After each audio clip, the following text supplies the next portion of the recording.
Halo semuanya, balik lagi bersama aku Kasti.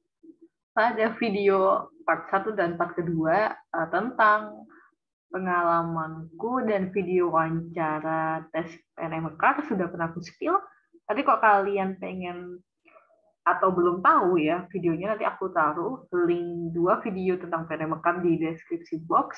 Maka sekarang aku melaksanakan ya janji aku ya, karena banyak netizen yang pengen tahu nih tes akuntansi PNMK untuk posisi FAO atau Finance Account Officer ya.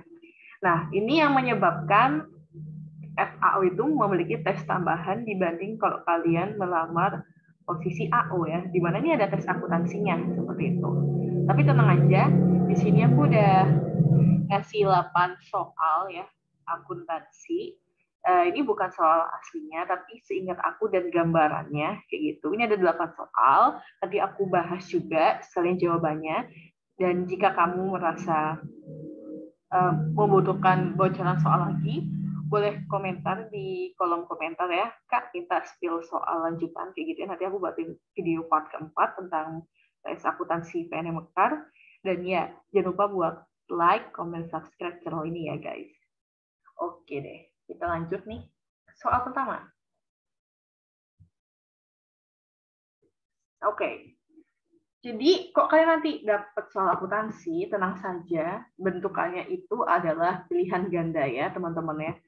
Dan nanti kalian mengerjakannya itu kalau nggak di laptop, di handphone gitu. Makanya kalian siapkan baik-baik kuotanya gitu.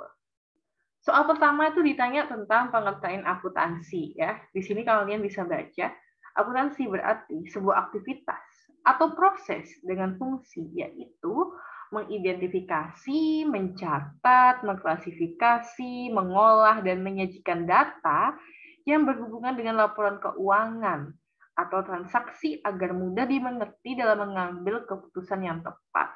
Nah, ini pengertian secara lengkap. Nanti kok misalkan di pilihan ganda pengertiannya tidak seperti ini, ingatlah kata kunci di bawah ini ya. Inti dari akuntansi itu apa sih? Yang jelas identifikasi dong. Kita identifikasi dari struk kayak gitu ya. Dari bukti-bukti transaksi kita identifikasi dulu, kemudian kita catat ya untuk menjadi sebuah laporan keuangan. Intinya sih kayak gitu ya teman-teman ya. Oke, lanjut. Soal kedua, siapa pengguna akuntansi? Di sini kita bisa klasifikasi menjadi 2 pengguna ya, internal users dan external users. Internal users itu berarti adalah pengguna dari dalam perusahaan itu sendiri ya. Sementara kalau external user berarti pengguna di luar perusahaan itu sendiri ya. Nah, ini terkait nih penggunanya dengan mereka membutuhkan apa sih informasi dari akuntansi tersebut ya. Ini dari internal users dulu ya. Kok finance, keuangan, dia membutuhkan nih untuk menghitung kira-kira kita bisa ngasih dividen berapa sih kepada pemegang saham. Nah, itu gunanya akuntansi kalau untuk segi finance. Kalau marketing, kira-kira kita bisa jual harga produk berapa sih supaya kita nggak rugi. Nah, ya. Kalau HRD fungsinya pakai akuntansi. Kira-kira kita bisa kasih bonus pegawai nggak ya? Nah, manajemen bisa ngatur mungkin dari supply-nya gitu ya, atau dia punya strategi-strategi lain buat beli apa ya, barang bahan baku seperti itu. Nah, ini semua bakal kepake akuntansi.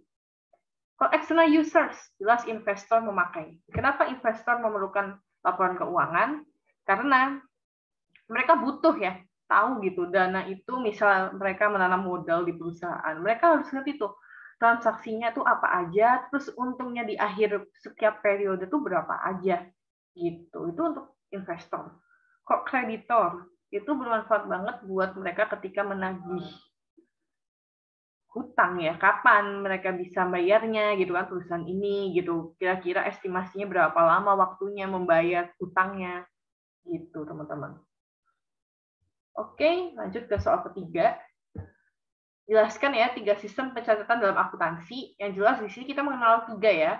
Perusahaan jasa, perusahaan dagang, dan perusahaan manufaktur. Perusahaan jasa ini paling simpel teman-teman ya. Perusahaan dagang ini jelas nanti kalian akan mengenal harga pokok pembelian kayak gitu ya teman-teman ya. Nanti perbedaan pencatatan secara perpetual kayak gitu kan, atau periodik. Nah ini kalian harus ngerti. Dan perusahaan manufaktur. Tapi tenang aja, nanti di soalnya cuma ditanya sistem pencatatan 3 ini apa aja. Nah jasa, dagang, manufaktur. Meskipun nanti dalam bentuk hitung-hitungan nanti, meskipun walaupun nanti mungkin ya ada soal hitung-hitungan, itu pasti menggunakan sistem pencatatan perusahaan jasa. Karena mengingat PNM Mekar itu merupakan perusahaan jasa, teman-teman. Jadi soalnya tidak sesulit kalian ketika menjurnal perusahaan dagang atau perusahaan manufaktur, kayak gitu. Oke, soal keempat, sebutkan siklus akuntansi. Gampang banget ya, teman-teman ya. Dari bukti-bukti transaksi yang terkumpul, kita jurnal dulu, kemudian kita posting ke buku besar, kita posting ke neraca saldo, kita bikin laporan keuangan, dan terakhir laporan penutup. Ini kalian harus hafal ya, teman-teman ya. Terus soal kelima, sebutkan 5 laporan keuangan. Nah, ini nanti ada teman-teman. Singkat aku tuh ini kalian harus hafal sih. Laporan keuangan itu ada 5. Yang pertama, laporan posisi keuangan, gitu ya. Yang kedua, laporan laba rugi. Yang ketiga, laporan perubahan modal. Keempat, laporan arus kas. Dan terakhir, catatan atas laporan keuangan. Ini kalian harus ngerti bentukannya masing-masing setiap laporan ini.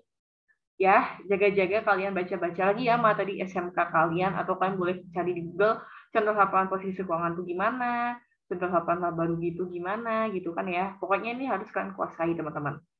Kalau kalian disuruh nyebutin, kalian jangan lupa ini. Laporan keuangan itu ada 5 dan macam-macamnya itu seperti ini.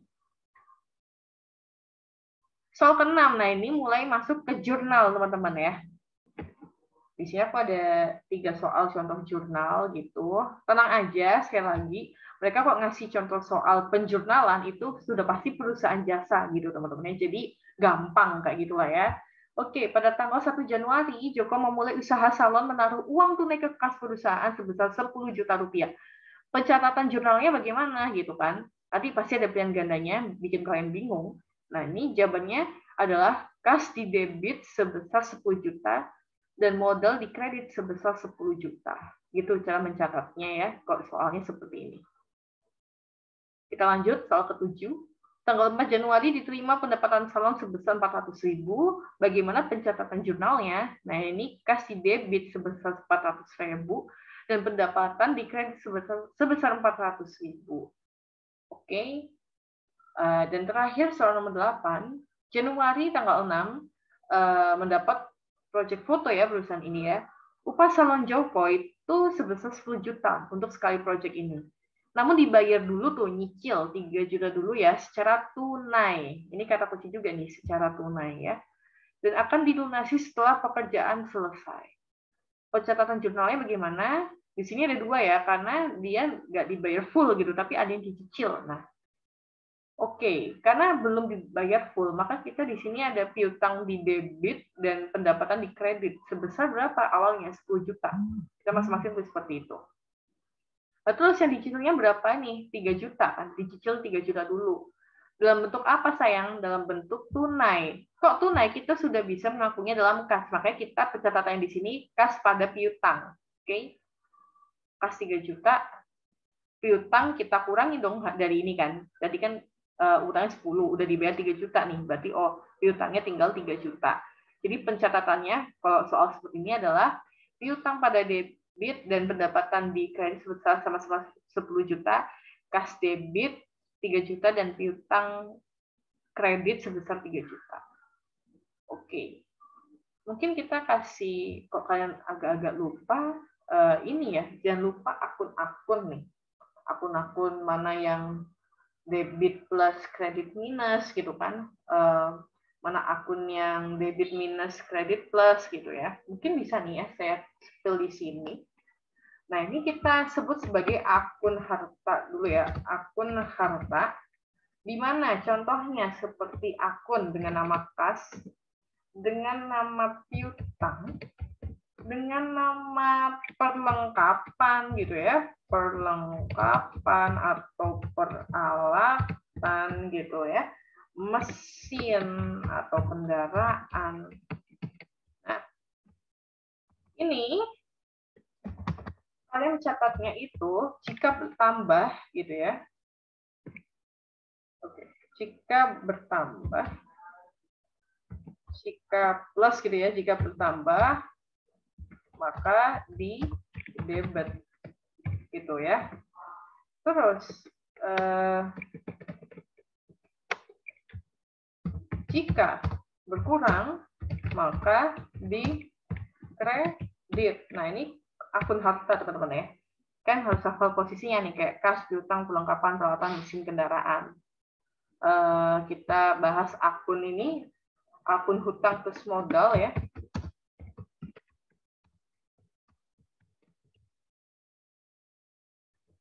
Nah, jika akun-akun seperti hutang kayak gitu kan ya, kayak modal. Nah, ini teman-teman ya.